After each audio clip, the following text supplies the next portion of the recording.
Bien lo decían ustedes. Yo creo que aquí lo importante es que entendamos un poco en fácil lo que representa el tema de las reservas internacionales, lo que representa el tema del tipo de cambio y lo que obviamente representa este informe de Fitch, que seguramente ha preocupado a muchos, que sin embargo todo lo que es el grupo de economistas, y personalmente lo venimos diciendo ya hace bastante tiempo, era algo que se venía a venir. Es bien importante que entendamos que Bolivia manejamos un sistema de tipo de cambio fijo, ¿no? Y lo mantenemos desde el noviembre del 2011, en el cual tenemos un tipo de cambio fijado en 6.96, 6 bolivianos con 96 centavos boliviano por dólar. ¿Qué quiere decir esto, no? Y esto es muy importante que la población lo entienda y por qué tiene que relacionarse con las reservas internacionales. Cuando un país decide asumir un sistema de tipo de cambio fijo, la forma de mantener ese tema fijo es a través de la variación de las reservas internacionales netas. Para ponerlo en facilito, si hubiera un bien cualquiera que la gente empezaría a demandar, debería aumentar su precio. Entonces, pero para que este precio no suba, alguien tiene que colocar más de ese bien para que elimine esa presión de subida de precio. Y viceversa. Cuando hay un tipo de cambio flexible, que es el que teníamos antes, con mini devaluaciones, era el mercado el que regía el precio. El que regía el precio en el sentido de que si había más demanda por dólares, ¿cierto?, o subía el precio para distribuir. Entonces, cuando se mantiene el tipo de cambio fijo en 6.96 y cuando existe esa demanda por dólares, ¿cierto?, es el Banco Central el que tiene que inyectar esos dólares en la economía de tal forma de eliminar cualquier presión de subida del tipo de cambio y viceversa. Entonces, esa entrada de dólares a la economía es retirando bolivianos y eso es a través de las operaciones de mercado abierto y eso obviamente lo hace a través de las reservas internacionales. Ahora, ¿qué es lo que pasa cuando nosotros los bolivianos empezamos a demandar más dólares?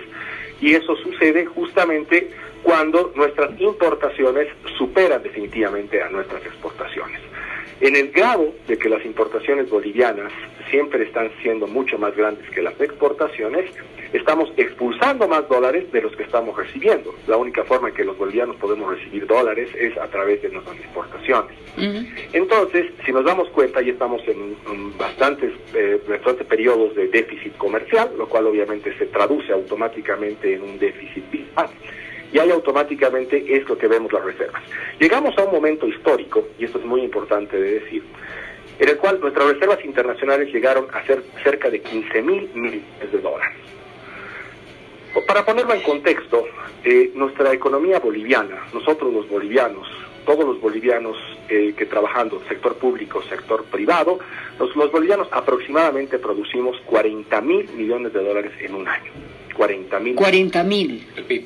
Sí, los bolivianos, todos nosotros producimos, ese es nuestro PIB, nuestro Producto Interno Bruto, los bolivianos producimos 40.000 millones de dólares. Eso significa que con toda la actividad económica que tenemos, con todas las transacciones, el trabajo y cuánto hay, 40.000 millones. 40.000 millones. Todos los bolivianos hacemos 40.000 millones de dólares, más o menos, más menos, este año va a ser un poquito más, 40.000 millones en un año. Entonces, cuando estábamos en nuestro récord histórico del 2014 de 15.000 millones de dólares de reservas internacionales, obviamente estábamos en una situación bastante cómoda, porque teníamos ahorrado, porque esas son las reservas internacionales, una tremenda cantidad de dinero para el tamaño de nuestra economía. No. Ahora, eso obviamente, ¿por qué se daba esto? Porque durante mucho tiempo estuvimos en un auge de los precios internacionales, especialmente del petróleo, que llegaron a récords históricos y que permitieron que los precios, los valores de exportación bolivianos obviamente se mejoren e ingresen una cantidad de dólares. Hasta el 2014 nosotros teníamos lo que se conoce como un superávit comercial. ¿Qué quiere decir otra vez en facilito? Que nuestras exportaciones superaban a las importaciones, por lo cual estaba entrando mucho más dólares de lo que expulsábamos y eso se veía representado automáticamente en el incremento de las reservas. Cuando el precio internacional de los commodities, en este caso del petróleo, que nos influye directamente en muchos de los productos de exportación, llámese explotación de recursos naturales, minerales o gas, ¿sí? Automáticamente ese precio cae y la cantidad de productos que nosotros podemos mandar posiblemente se mantengan, pero lo que recibimos en dinero es mucho menos y seguimos manteniendo las mismas cantidades de productos que importamos. Entonces, en ese momento surge este quiebre del balance comercial en el cual nosotros automáticamente pasamos a importar más de exportar, y eso sucede a partir del 2015 hasta la fecha. Sumamos a eso el tema de que el Banco Central, digamos, ha empezado a emitir o emitió durante mucho tiempo muchos créditos a empresas estratégicas. Obviamente ese dinero, ¿de dónde sale? Definitivamente de las reservas internacionales. Entonces lo preocupante, María René, y lo venimos diciendo, yo personalmente lo he dicho muchas veces el año pasado, no era la cantidad de las reservas internacionales. Porque si nosotros analizamos, y de acuerdo al último reporte del Banco Central, que es justamente lo que también se menciona en el reporte de Fitch, que estamos cerca de los 6.400 millones de dólares, ¿sí? Si nosotros lo consideramos como porcentaje del PIB, eso todavía representa un 10% del PIB. 16% de los 40.000 millones de dólares. Bueno, no está tampoco tan mal.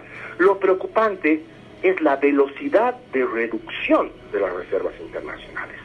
Solamente como ejemplo, el año pasado, entre el 2018 y 2019, nuestras reservas internacionales cayeron en un 20% en un año. Hagamos números. Si seguimos manteniendo esas tasas de reducción de 20, y ahora son 6.000, ¿cierto? El año pasado, en marzo del 2019, casi un año atrás, estábamos hablando de 8.000 millones de dólares de reservas internacionales. Casi un año después, estamos hablando de 2.000 millones de dólares menos. Vayamos haciendo esos números, esa aritmética muy sencilla, nos vamos a dar cuenta que se va a acabar muy rápido. Sumemos adicionalmente de que de esos 6.000 millones de dólares, no todos son dólares. Es decir, no es todo que nosotros podemos transar en el mercado y decir, oye, esto nos va a servir. Muchos de estos 6.000 millones de dólares que actualmente tenemos como país son bienes que no necesariamente los podemos transar inmediatamente. Por ejemplo, llámese oro, ¿cierto? Que podríamos cambiarlo en el mercado internacional, pero a otro precio. Definitivamente ha habido ese 8% del PIB, ese 9% del PIB de déficit que hemos tenido en los últimos años. Es decir, hemos estado sobregastando mucho dinero, más de lo que verdaderamente nos ingresaba, para tratar de mantener los niveles de inversión pública, para tratar de seguir manteniendo los niveles de crecimiento del PIB. Posiblemente nos van a pasar la factura en los siguientes años. La pregunta es muy sencilla. Si nosotros seguimos, el razonamiento es muy sencillo. Si seguimos manteniendo este sistema, ¿cierto?, de seguir gastando y sin aplicar un ajuste al déficit fiscal, es decir, la plata que gasta el Estado boliviano, ¿cierto?, automáticamente esto va a ser en un momento insostenible. Obviamente... A ver, ahí, un momentito. Esto va a ser insostenible. ¿Qué significa insostenible? ¿Cómo lo traducimos? ¿Lo traducimos en un escenario como el de la UDP? No, para nada. No queremos, no seamos alarmistas. Estamos definitivamente muy lejos de una crisis de las características del 85 y también muy lejos de las características de Venezuela. Eso es muy importante aclarar. Ok, ¿cómo se traduce entonces la insostenibilidad? Lo que tenemos que hacer es de que si se acaban las reservas o bajan a un nivel que ya no son sostenibles, automáticamente el tipo de cambio debería empezar a flotar, es decir, debería empezar a cambiarse.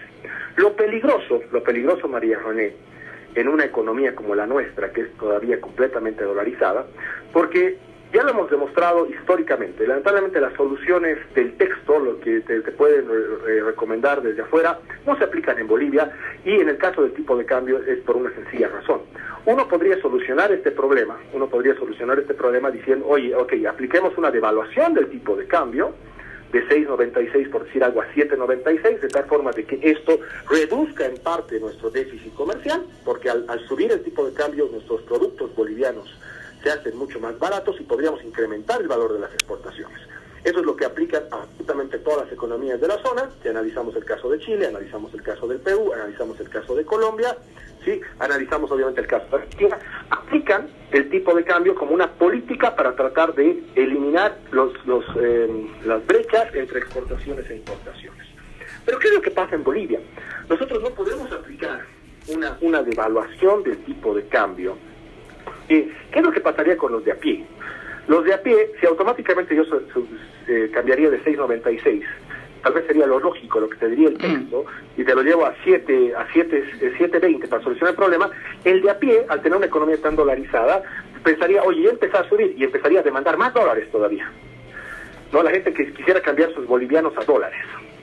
Entonces, si la gente quisiera cambiar sus bolivianos a dólares, automáticamente esa demanda se dispararía, y ahí podríamos tener lo que le ha sucedido, por ejemplo, a nuestro amigo argentino, ¿cierto? Que se pueda generar un tipo de cambio paralelo, ¿no? Es decir, cuando se acaben las reservas internacionales y mantenemos un sistema de tipo de cambio fijo, el riesgo latente, María René, está en la situación en que podría generarse un tipo de cambio paralelo, es decir, se está fijado a 6.96, pero ya en los mercados informales, ¿sí?, se pueden empezar a transar a 7.5, a 8, ¿sí?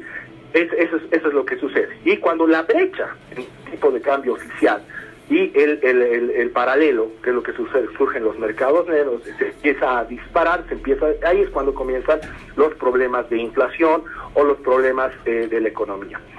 Estamos a tiempo. Yo sé que, digamos, el informe que manda Fitch, estamos a un punto cero. No, estamos a tiempo. Yo también otra vez quiero rescatar esto, María René. Estamos hablando de 6.000 millones de dólares, 16% del PIB, es una economía pequeña, la nuestra, ¿no? Sí. Entonces, ahora, lo que debemos hacer, y sea gobierno que sea que ingrese, tiene que aplicar una política fiscal de austeridad muy grande. No podemos seguir malgastando, porque esa es la palabra, María René, malgastando el dinero en lo que nos parezca una buena idea. Tenemos que aplicar, ¿cierto? Tenemos que aplicar políticas de ajuste fiscal. Tenemos que encontrar situaciones a partir de las cuales debemos incrementar el valor de las exportaciones bolivianas, de tal forma que esa brecha entre exportaciones e importaciones no sea tan grande, lo ¿no? antes posible, o se revierta lo antes posible. Tenemos que encontrar, si seguimos dependiendo del precio internacional de algunos bienes de explotación, difícilmente vamos a poder, siempre vamos a estar en este ciclo y en esta burbuja de qué pasa en el mercado internacional. Necesitamos diversificar las exportaciones, necesitamos buscar nuevos mercados, y esa búsqueda de nuevos mercados debe permitir que ingresen más dólares a la economía. Ahora, ¿estas tareas son para el nuevo gobierno? ¿Tienen que contar para el nuevo gobierno? ¿El carácter transitorio que asume el gobierno de Áñez hace que simplemente se ponga el piloto automático? Este gobierno, como siempre se lo ha dicho, es un gobierno de transición. No va a poder aplicar ninguna política de tipo estructural. Porque una política de tipo estructural obviamente representa un consenso mucho más amplio, y no son políticas de corto plazo. Cuando hablamos del manejo de la economía, cuando hablamos de ese tema de las reservas internacionales, tenemos que pensar al menos, y eso poniéndolo en cortito, a 5 años vista. Cuando hablamos de 5 años vista, estamos hablando de un gobierno. El gobierno que asuma en junio este país, ¿cierto?, tiene que ser responsable en el manejo de los recursos fiscales. Tiene que ser responsable en el manejo de todo el dinero que se está gastando, se debe gastar. Ya no podemos seguir gastando en cosas que no nos generan rentabilidad o retorno a los bolivianos. ¿Esto es la fábrica de Uria? Esto es cualquier empresa que pueda ser políticamente correcta, ¿cierto?, o vista políticamente correcta, pero que en lugar de darnos beneficios, nos genere costos. Cualquier proyecto que podamos aplicar en Bolivia que no nos represente rentabilidad es una mala idea. Porque eso solamente se puede hacer definitivamente cuando tienes mucho dinero bajo el colchón, y aquí la respuesta, y lo tenemos muy claro, María René, ya no tenemos plata bajo el colchón para seguir financiando buenas intenciones, si vale entre comillas, de que posiblemente te genere popularidad, pero definitivamente al final del día te está haciendo perder dinero. Tenemos que ser responsables, por sobre todo en los próximos 5 años, y esa responsabilidad se traduce en eficiencia en la inversión, en no malgastar el gasto público, en no aplicar políticas populistas porque la gente esté feliz o conforme, aplicar incrementos salariales desproporcionados, porque eso sí, si lo seguimos aplicando cada año, nos puede llevar a un momento, una burbuja que puede explotar. Y no queremos los bolivianos. Hemos vivido durante la década de los 80 una crisis, vemos de lejos la crisis venezolana, no queremos ni siquiera acercarnos a una posibilidad de esas. Y si no queremos acercarnos a una posibilidad de esas, la labor del siguiente gobierno es responsabilidad a partir de racionalidad económica, nada más. Habrá que poner eso en letras mayúsculas, grandes, y no sé si a lo pitita por parte de estos grupos activistas cruceños en las casas de campaña. ir al paso de todos los candidatos. Se requieren medidas muy claras, porque si no, la papa puede quemar. Muchísimas gracias, muchas gracias por conversar con nosotros. Un placer, María René, un saludo a todos. El licenciado Oscar Molina conversando con nosotros en Análisis Económico Importante.